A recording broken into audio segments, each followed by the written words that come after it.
নমস্কাৰ দৰ্শকসকল, আশা চেনেলৰ পুনৰ নতুন এটা ভিডিঅ'ৰ কাৰণে আমি আপোনালোকক স্বাগতম জনাইছোঁ। আমাৰ মাজত উপস্থিত আছে ডক্টৰ দেৱজিৎ নাথ ছাৰ।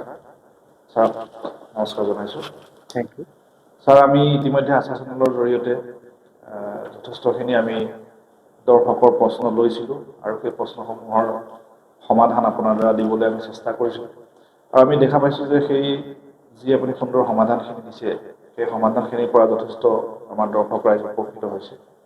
গতিকে দৰ্শকৰ পৰা পোৱা আমি কিছুমান প্ৰশ্ন লৈ আজি আকৌ আমাৰ অনুষ্ঠানৰ মাজলৈ আহিছোঁ।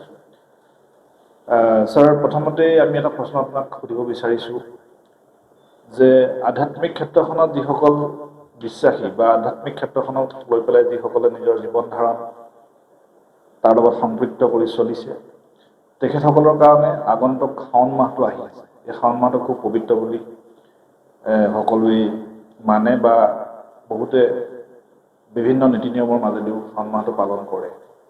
গতিকে এই আহি থকা শাওণ মাহটোক লৈ আপুনি আমাৰ জ্যোতিষৰ দিশৰ পৰা কি কি ধৰণৰ কৰ্ম কৰিবলগীয়া আছে বা কি কি কৰিব পাৰিব, এই সম্পৰ্কে যদি আপুনি অলপ জনায়, নিশ্চয় আমাৰ দৰ্শকসকল উপকৃত হ'ব। ঠিক আছে। শাওণ মাহটো সেইটো পৰম্পৰাগতভাৱে চলি আহিছে। এইটো শাওণত ভগৱান শিৱৰ কাৰণে এই মাহটো বিশেষভাৱে মনা যায় শুভ হিচাপত। আৰু সেইকাৰণে ভাৰতবৰ্ষৰ যিসকল ভক্তি অনুৰাগী ব্যক্তি আছে, তেওঁলোকে এইটো শাওণ মাহত বলবম যাত্ৰা কৰে আৰু প্ৰতি সোমবাৰে হয়। আৰু আমাৰ যিসকল ইয়াতে অনুৰাগী আছে বা যিসকল আমাৰ ষ্টুডেণ্ট আছে, তেওঁলোকৰো ইচ্ছা কথা বলবম যাব পাৰে। সেইটো তেওঁলোকৰ নিজৰ পচন্দৰ কথা। কিন্তু শাওণ মাহত যদি নিজে ভগৱান শিৱক আৰাধনা কৰে, তেতিয়াহ'লে তেওঁলোকে, মই ভাবোঁ, শান্তিপূৰ্ণভাৱে এটা সুন্দৰ বাতাবৰণত যদি আৰাধনা কৰে, নিশ্চয় পৰ্যাপ্ত পৰিমাণৰ তাত ফল পাব। আৰু ইয়াত আৰাধনাৰ সাধাৰণ নিয়ম আছে। প্ৰতি সোমবাৰ কেইটাত গাখীৰ আৰু বেলপাত লগতে অলপ পানী ব্যৱহাৰ কৰি যদি শিৱলিংগ যদি স্নান কৰোৱা যায়, তেতিয়া ভাল ফল পাব। আৰু এটা সাধাৰণ সৰল এটা মন্ত্ৰ আছে, সেইটো হৈছে নমঃ শিৱায় বুলি যিটো মন্ত্ৰ আছে, সেইটো সকলোৱে জানে। গতিকে নমঃ শিৱায় এই সৰল মন্ত্ৰটোৰ দ্বাৰা 108 বাৰ কমচে কম পাঠ কৰিব পাৰে। আৰু সেই হিচাপত প্ৰতি সোমবাৰে কৰিলে শুভ ফল পাব।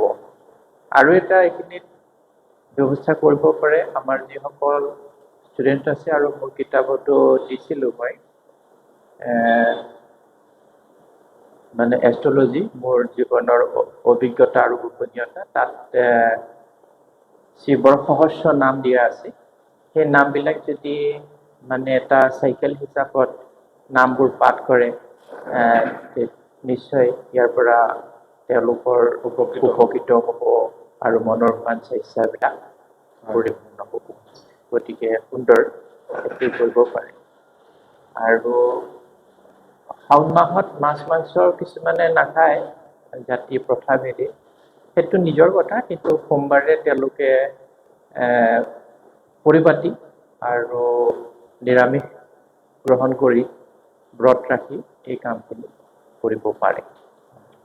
গতিকে এটা সৰল ব্যৱস্থা কৰি ল'ব পাৰি। ধন্যবাদ ছাৰ। গতিকে আমি আচলতে এই প্ৰশ্নটো এইকাৰণে সুধিলোঁ, কাৰণ যথেষ্ট শাওণ মাহত দেখা যায় যে বলবমত যোৱা বা অন্যান্য মন্দিৰ দৰ্শনৰ ক্ষেত্ৰতে দেখা যায়, কিন্তু বহুত লোক থাকে যি যাব নোৱাৰে, ঘৰৰ পৰা যাব নোৱাৰে বা বিভিন্ন অসুবিধাৰ কাৰণে। গতিকে খুব এটা উজু পদ্ধতিৰে ঘৰতে কেনেকৈ শাওণ মাহটো ভালকৈ পালন কৰিব পাৰে, তাৰ কাৰণে ছাৰে এটা খুব সুন্দৰ উপদেশ আগবঢ়াইছে। গতিকে ধন্যবাদ জনাইছোঁ।